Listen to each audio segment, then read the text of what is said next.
Hi, I'm Amber Heinz. I'm Eliotte Heinz's mother, and I'm just want to say thank you to everyone who has come out to help us search for her and hung up flyers, all the volunteers. It was 3:22 a.m. in downtown La Crosse, Wisconsin. The city, usually quiet at that hour, was still pulsing with the last flickers of nightlife. A single figure appears on surveillance footage: Eliotte Heinz, 22 years old, walking alone on Front Street South. She's wearing a white t-shirt and jean shorts. Her steps are steady. She doesn't appear distressed. But that was the last confirmed sighting of her alive. 3 days later, her body was found floating in the Mississippi River, 20 miles downstream. What happened in that lost hour between 2:30, when she left Broncos Bar, and 3:22, when she vanished into the shadows near the riverbank? And what happened after that, when her phone stopped responding, and her mother's calls went unanswered? This wasn't just another college night gone wrong. Eliotte was a graduate student, studying mental health counseling, focused, ambitious, connected with her family. She wasn't the kind to vanish without a trace. Yet on the morning of the 20th of July, her loved ones awoke to silence. No texts, no calls, just a rising panic. The La Crosse police launched a massive search. Her university opened its nursing school as a base of operations. Flyers covered lampposts. Volunteers combed the streets. Friends scoured camera footage.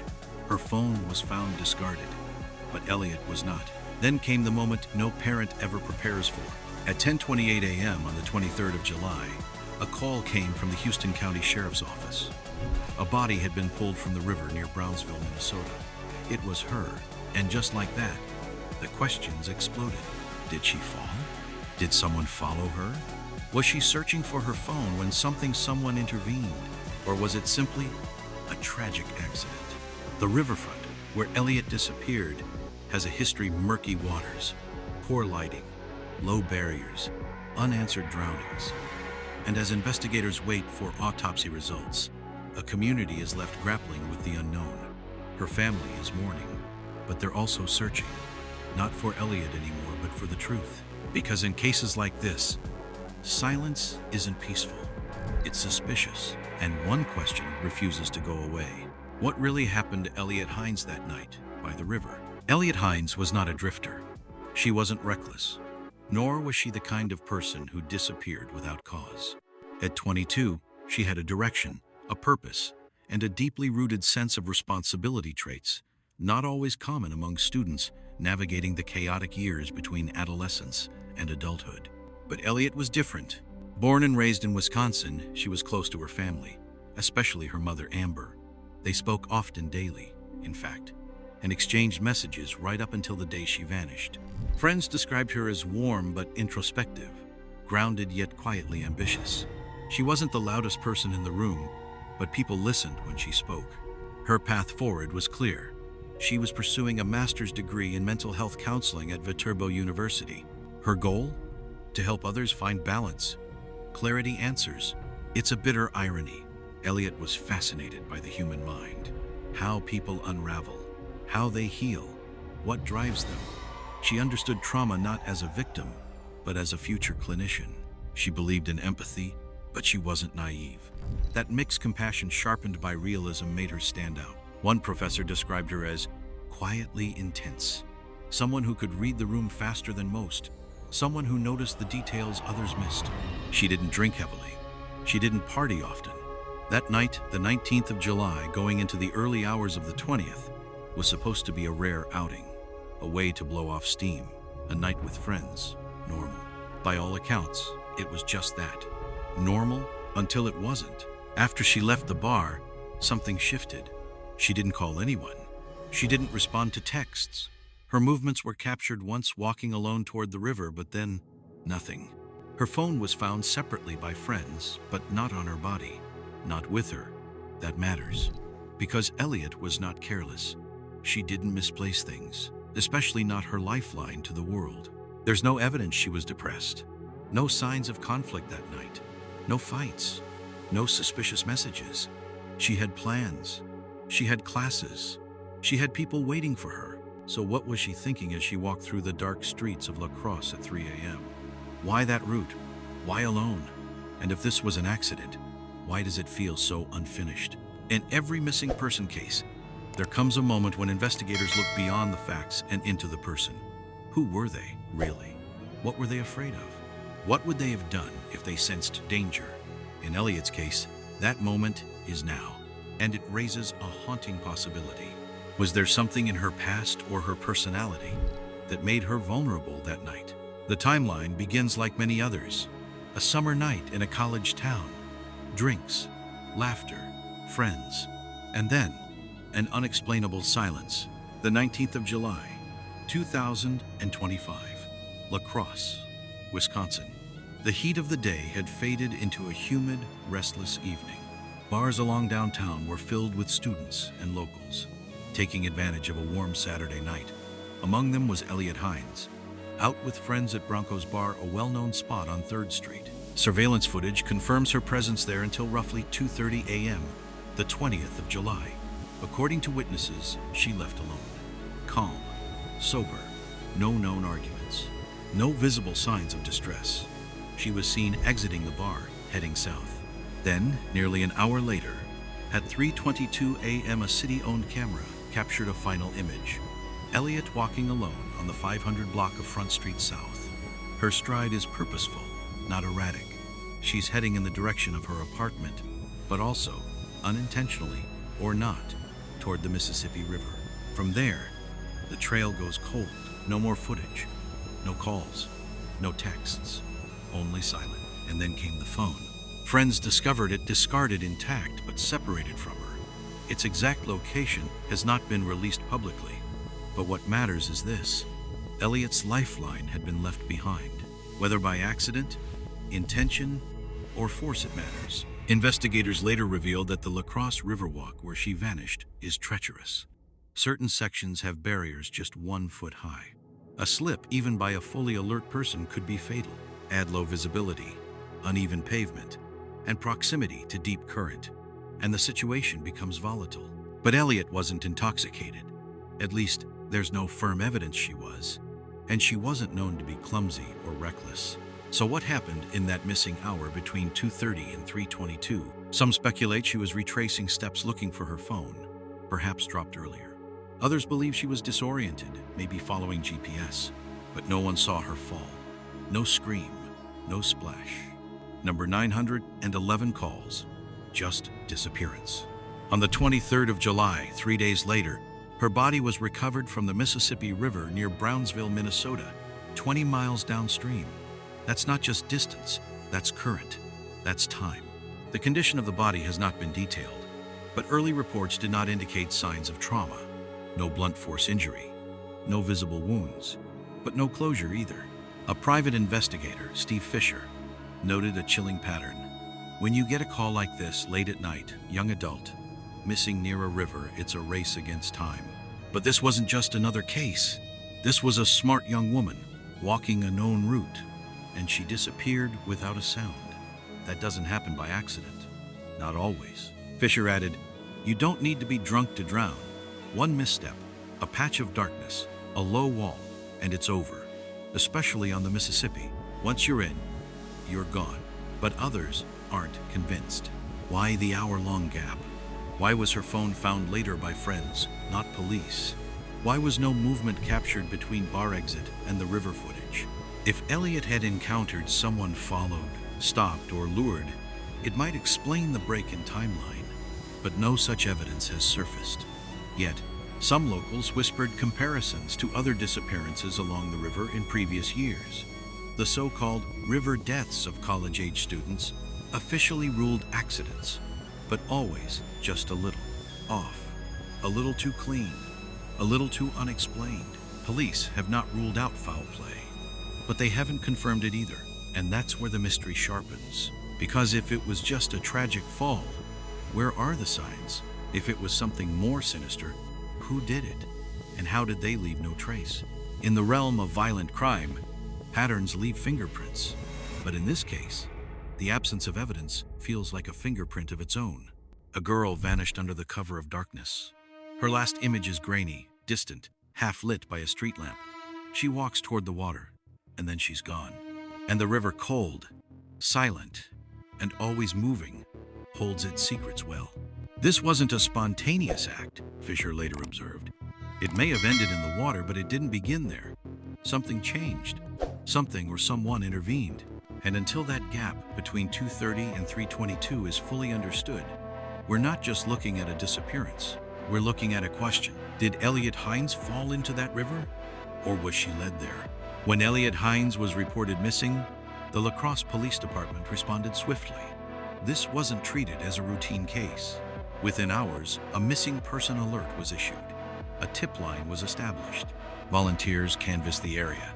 Flyers with Eliotte's photo blonde hair, blue eyes, 5'4", 120 pounds were posted across downtown.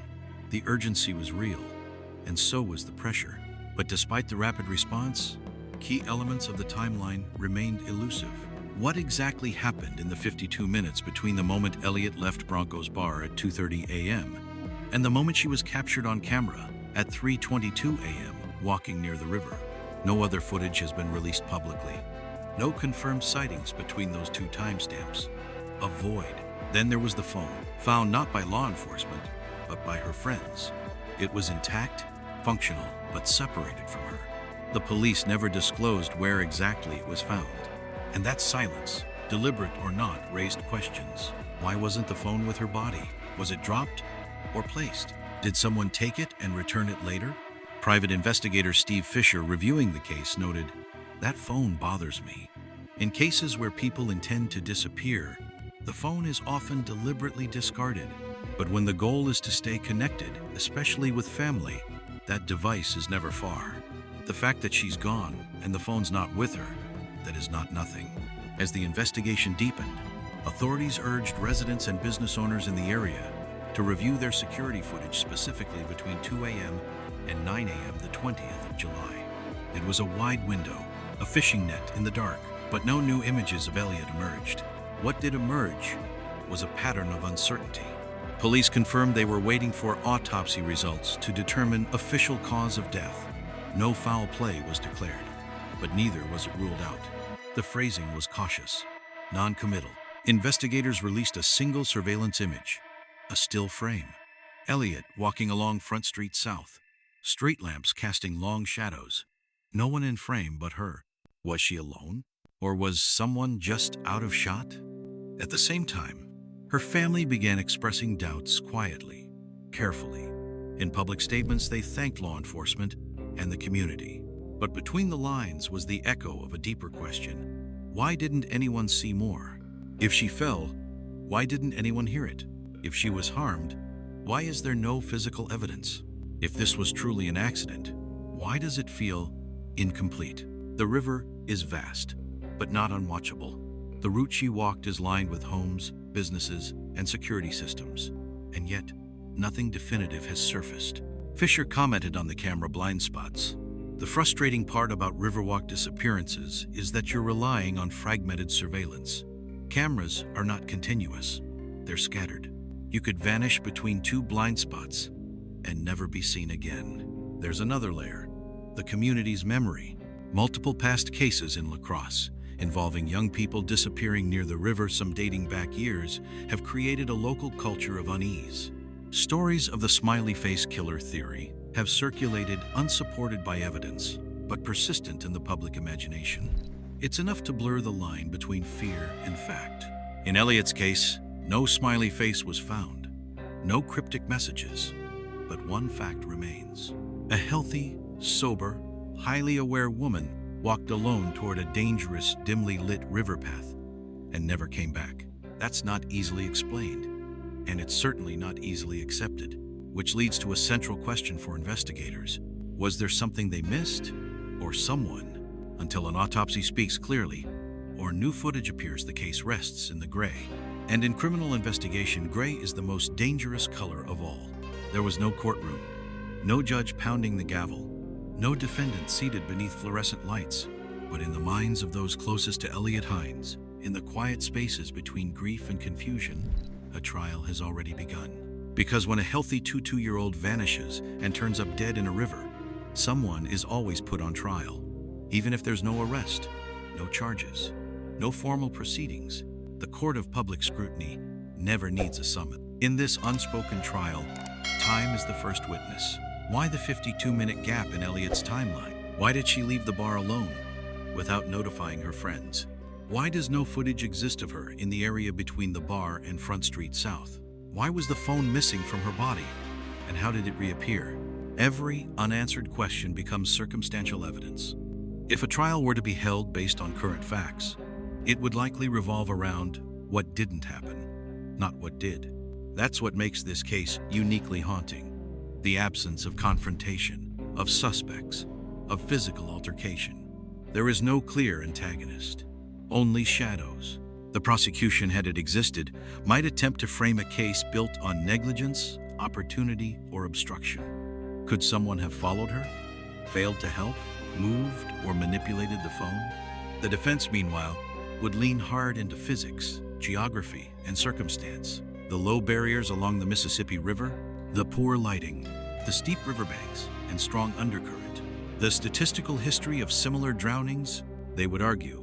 No crime, no suspect, no trial. But courtrooms are not just about facts, they're about perception. And in this case, perception is sharp-edged. Would a jury accept that Elliott, sober and alert, simply stumbled into the water? Would they believe the phone was just lost? Would they trust a narrative built entirely on absence? In every criminal trial, there's a moment of shift when new evidence turns everything. But in Elliott's case, the twist might be that there is no twist, that the system cannot deliver what the family wants, an answer. Still, one can imagine the courtroom, a prosecutor pacing before the jury. Ladies and gentlemen, what would you say if your daughter disappeared and no one, not even the cameras, could tell you how? A defense attorney calmly replying, "What if the truth is simple and tragic? What if there was no crime?" The judge would wait, the gallery would stir, and the jury perhaps would hang, because no evidence cuts deeper than doubt. And in this quiet, unspoken courtroom, the verdict isn't rendered in a moment. It lingers. There may never be a trial in the legal sense, but in the minds of those seeking justice, the case is far from closed.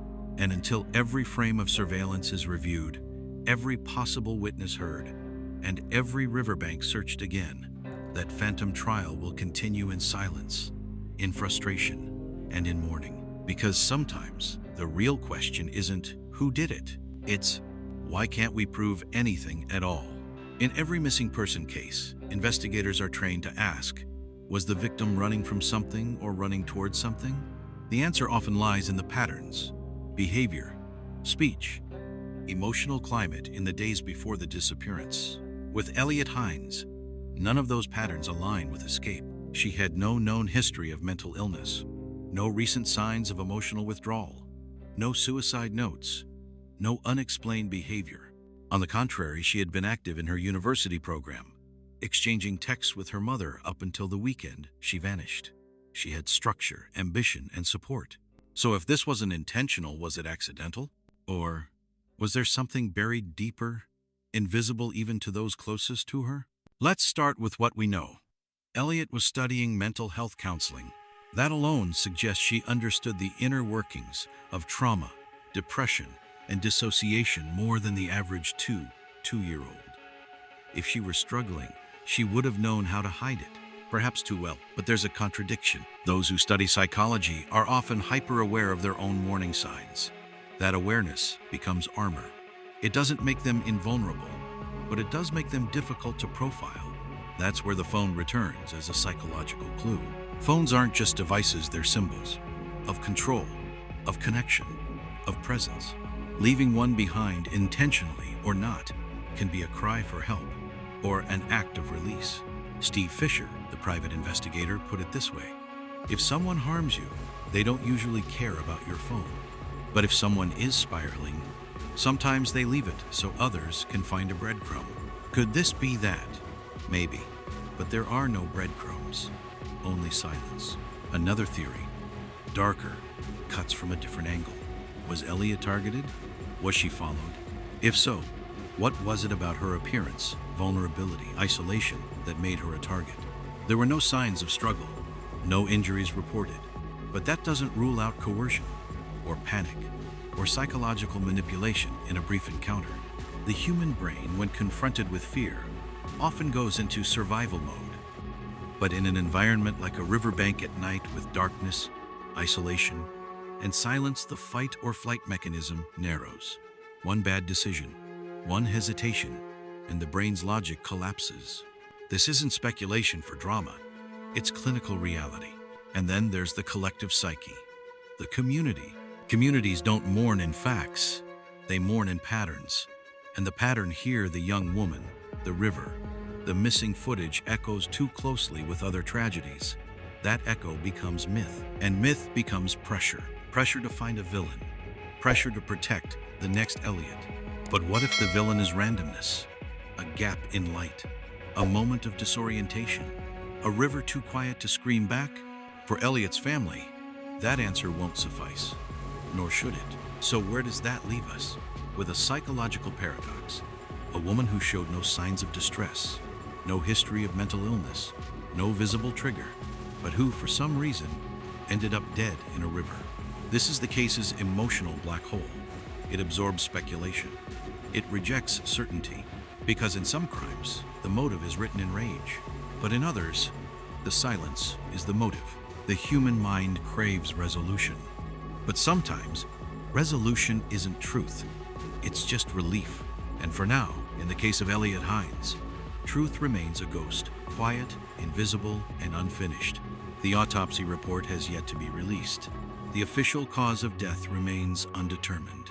And in the absence of forensic finality, speculation continues to grow louder, more fractured, more emotional. In La Crosse, whispers have turned into petitions. Online forums dissect the footage. Locals revisit the riverbank, wondering what they missed. Students at Viterbo University leave flowers, candles, questions. Some call for better lighting along the Riverwalk. Others demand deeper investigations. A few want closure, but closure is a myth. There's no next hearing, no named suspect, no warrant waiting to be served, and perhaps most difficult of all, there may never be. The currents of the Mississippi didn't just take a life, they took evidence, time, trajectory, and in doing so, they left behind only fragments. And yet, there are still paths forward. If new surveillance footage surfaces, perhaps from a private business, a rideshare dashcam, or even a passing pedestrian's recording it, could narrow the gap in the timeline. If metadata from Elliott's phone provides unexamined GPS data, it might reveal the route she actually took. And if toxicology reports reveal something unexpected, it could rewrite the entire narrative. Until then, the family grieves in public, dignified, shattered, resolute. Their message remains the same: keep sharing her story. Because visibility is currency in modern justice. The more eyes on a case, the fewer places for truth to hide. But there's a deeper truth underneath all of this. Elliott wasn't the first. She won't be the last. Young adults near water, alcohol, darkness, gaps in infrastructure. It's a pattern communities don't like to admit, but one they must confront. Because until the system asks why these drownings continue to happen, it will keep happening. And as for Elliott's case, until the silence gives way, her death will remain in a purgatory between accident and unanswered. But maybe the most terrifying thing about this case isn't what we know. It's what we may never know. What if no one followed her? What if no one pushed her? What if she simply disappeared into the dark alone? Because sometimes justice isn't in a courtroom. It isn't in a file. It isn't even in a name. Sometimes justice is in the question that refuses to die. What if the thing we fear most is that she died alone and no one saw it happen? In the early hours of the 20th of July, a 22-year-old woman walked alone for just a few blocks, less than a quarter of a mile, and never came back. No loud scream, no final message, just a gap in time, and a grieving family still searching for answers. Eliotte Heinz's case is more than a tragedy. It's a warning. We often teach young people to chase dreams, but not how to survive the dark in between. We normalize walking home alone, trusting that the night will be kind. But safety isn't just a personal choice. It's a collective responsibility. Better lighting, safer routes, more awareness, and above all, listening when someone goes quiet. So tonight, ask yourself, do your streets feel safe at 3 a.m.? Would your daughter, your sister, your friend, be seen if they disappeared? Let's make sure Elliott isn't remembered just for how she died, but for how her story might save someone else. What do you think happened that night? Was this preventable? Would a better system have changed the outcome? Leave a comment, we want to hear what you think. Because justice begins with asking the right questions.